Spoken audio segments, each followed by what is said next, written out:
Alrighty, hello there. Last time we were here, we had a look at kings and power and how they justified their power through the divine right to rule, which, as a reminder, is the idea that they were divinely ordained by God to rule over the people, and the laws that they created were the laws of God, which had to be followed or else you'd be punished in hell. Today we're going to have a little bit of a look at the specific power of the monarch and also the nature of their power within the feudal system. It's quite a complex thing, and we have to start with a few definitions. So after I explain these, I recommend that we pause this and you record them. So today we're looking at economic power, political power, absolute power, decentralized power, and centralized power, all as concepts, and you will notice they all have to do with the idea of power. Let's break them down. Economic power is control over resources, money, and distribution. So it has to do with who gets the money, who is the money given out to, who is it taken from, and not just money, but also other resources like agriculture and that sort of thing. So the distribution of money.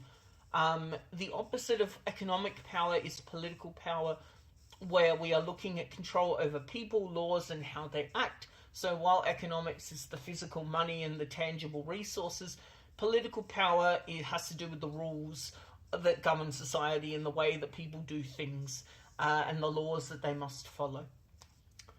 Absolute power is power that is unlimited, and the ruler can do as they please because of that. They have unlimited power.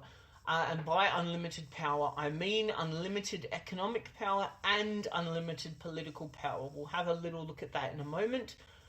Before we do, though, there is the idea of centralized and decentralized power.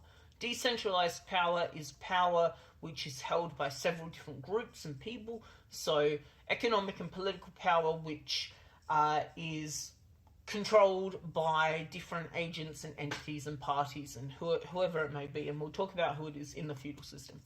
Whereas centralized power is the opposite of that, where we have power held by only one person or group, one singular human being who had power completely centralized.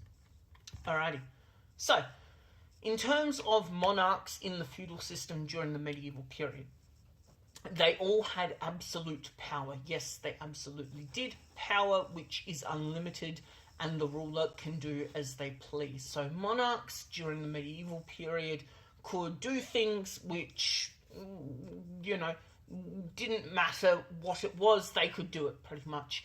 And there are lots and lots of accounts of monarchs killing people and waging wars and, I guess, imposing laws and all of this sort of thing, exploiting people, and they were just allowed to do it because they were the monarch and the ruler who was justified by God in their ruling. So, in our diagram here, we see that to have absolute power, the monarch took all of the political power and the economic power, and it was fizzled down into a single human being. In this case, that's a picture of Henry II. This is an example of centralized power, where all of the power is funneled into one person and they have complete control over everything. An example of that, of a political power, is where Henry II actually created the modern kind of court system in a way, something that we call common law, where he sent judges around to the lands that he owned and they resolved issues. He also created a court within his sphere with his own judges and that sort of thing. So he was able to exercise full political control over his subjects by sending around these judges because he was the king and he had the power to do so. Likewise, he had complete economic power. So an example of this is when Henry II imposed something called the Saladin tithe, which is a confusing sounding name. A tithe is a form of tax. It is 1/10 of your income. So it is one of the first income taxes formally within recorded history.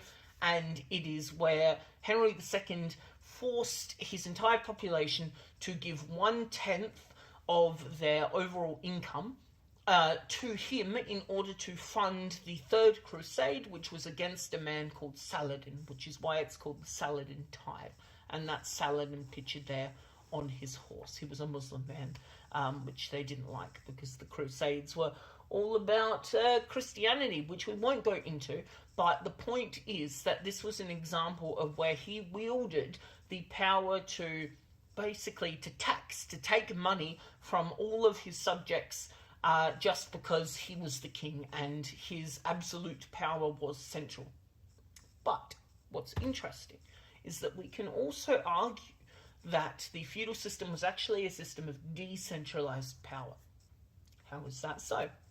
Well, if we know our feudal system, and by this point I hope we do, we'll know that at the top we have the king. And below that, we have his barons, earls, and lords. We have the aristocracy who are given land by the king in order to rule over it on his behalf and, do things productive with it, like make peasants toil the land and such and produce agriculture, in exchange for swearing oaths of loyalty to the king and also by swearing resources to him, so knights and also money and that sort of thing.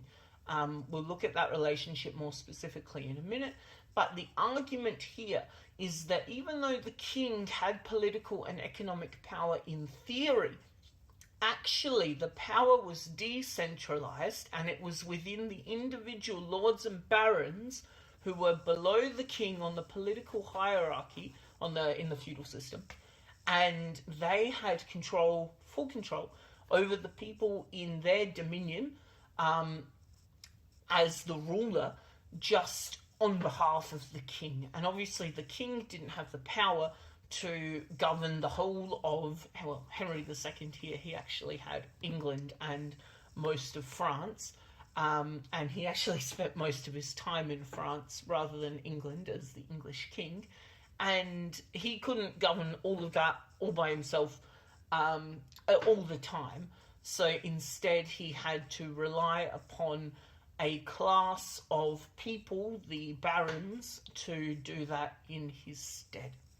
So in that way, he is delegating, he is giving power to other people, which is decentralizing it. So let's look a little more closely at this relationship very quickly. And we have two key words here, fief and fealty. We'll learn what they are in a second. So the king here in this diagram, Henry II, he gives his power, and the power which comes through the land that he owns, to the barons. That land, it is called a fief. It is a fiefdom that he gives to the barons, an area of land which they can rule over. So if we go down here, a fiefdom is an area of land given to barons in exchange for their loyalty. And when I say an area of land, I mean the castles and manors that you think of when you think of medieval Europe. And there's a picture down there that probably looks very familiar to a lot of you.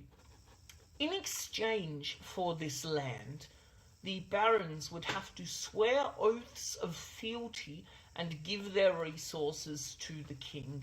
They would justify his rule by swearing their loyalty to act and to do the things that he wanted them to do, basically. So fealty is the word that was used in medieval times for the basically pledge to serve the king.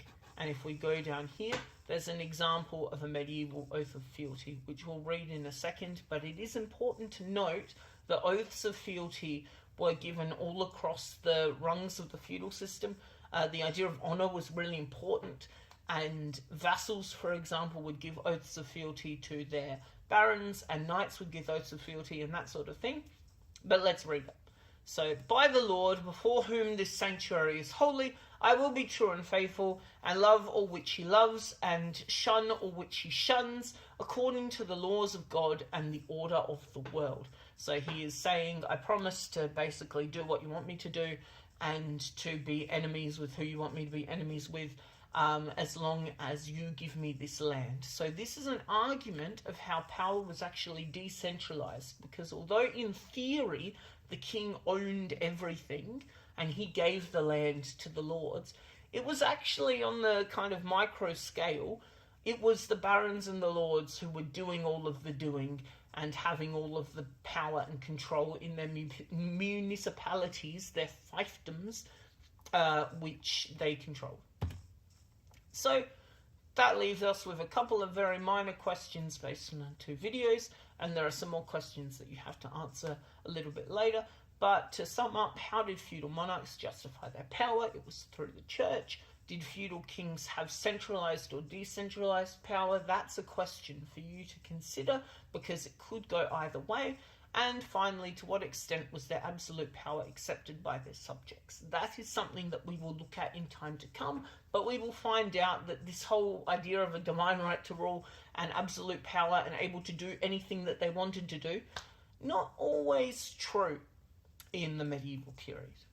Alright, with that, hopefully I've given you a better understanding of kings and power, and yeah, thank you so much for listening.